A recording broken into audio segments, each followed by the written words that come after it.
The study of philosophy is not that we may know what men have thought, but what the truth of things is. Most men seem to live according to sense rather than reason. Wonder is the desire of knowledge. How is it they live in such harmony, the billions of stars, when most men can barely go a minute without declaring war in their minds? Because philosophy arises from what? A philosopher is bound in his way to be a lover of myths and poetic fables. Poets and philosophers are alike in being big with wonder. I would rather feel compassion than know the meaning of it.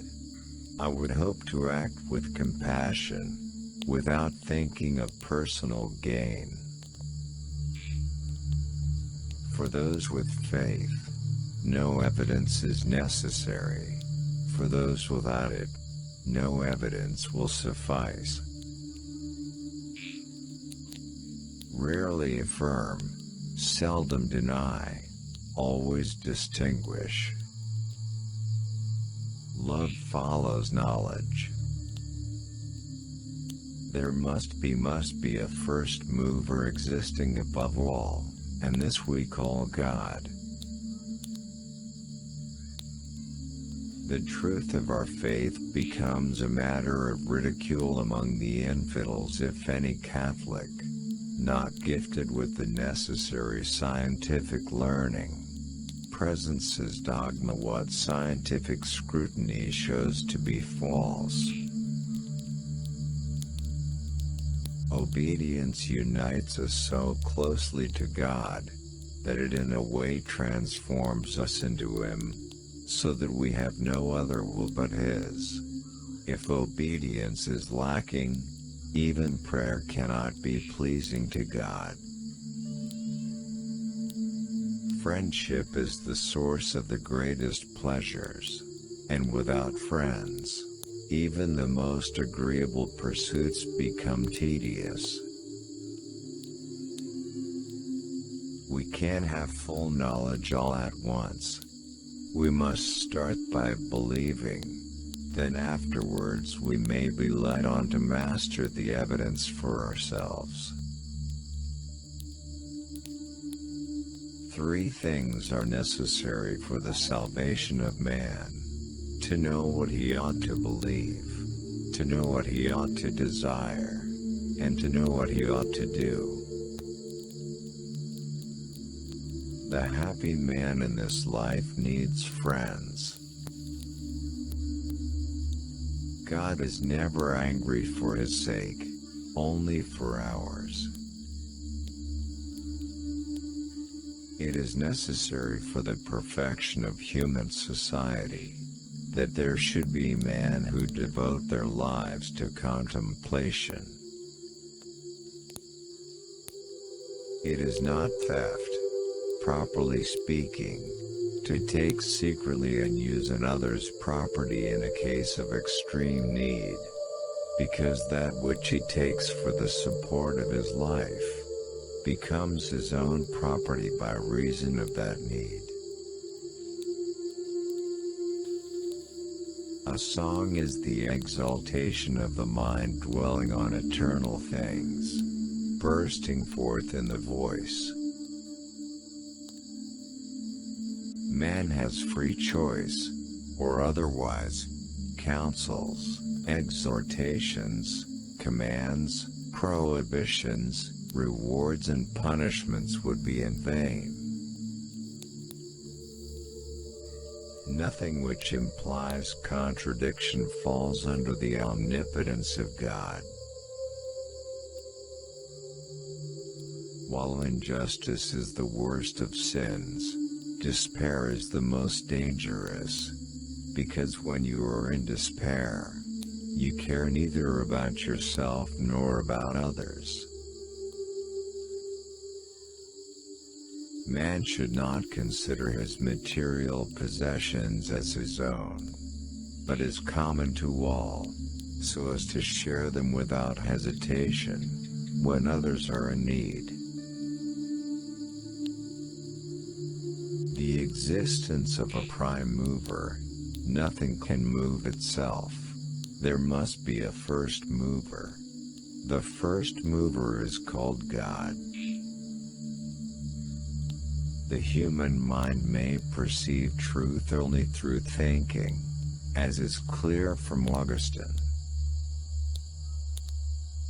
It must be said that charity can, in no way, exist along with mortal sin. I receive thee, ransom of my soul. For love of thee have I studied and kept vigil, toiled, preached and taught. Mercy without justice is the mother of dissolution. Justice without mercy is cruelty. As Augustine says, the soul needs to follow something in order to give birth to virtue. This something is God. If we follow him, we shall live right. If you are looking for the way by which you should go, take Christ, because he himself is the way.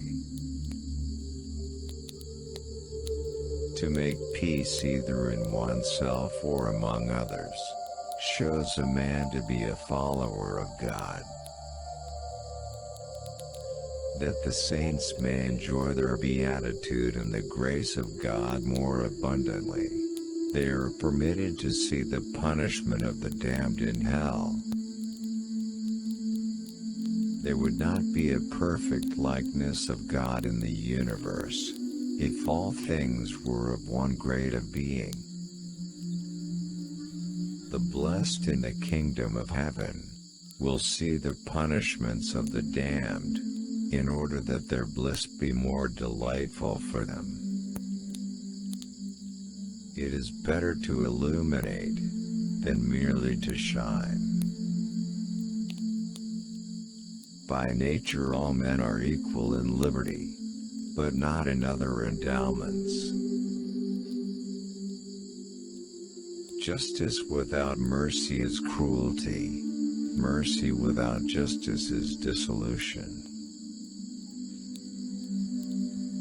Knowledge depends on the mode of the knower, for what is known is in the knower according to the measure of his mode.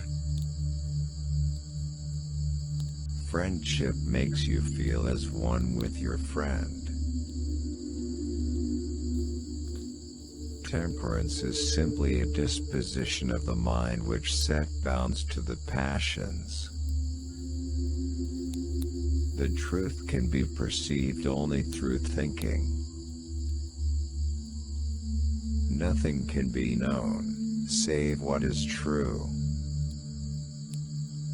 Honor is due to God, and to persons of great excellence is a sign of attestation of excellence already existing, not that honor makes them excellent. It has become the fashion to talk about mysticism, even to pose as mystics, and, need it be said, those who talk the most on such subjects are those who know the least. The slenderest knowledge that may be obtained of the highest things is more desirable than the most certain knowledge obtained of lesser things. Now in matters of action, the reason directs all things in view of the end.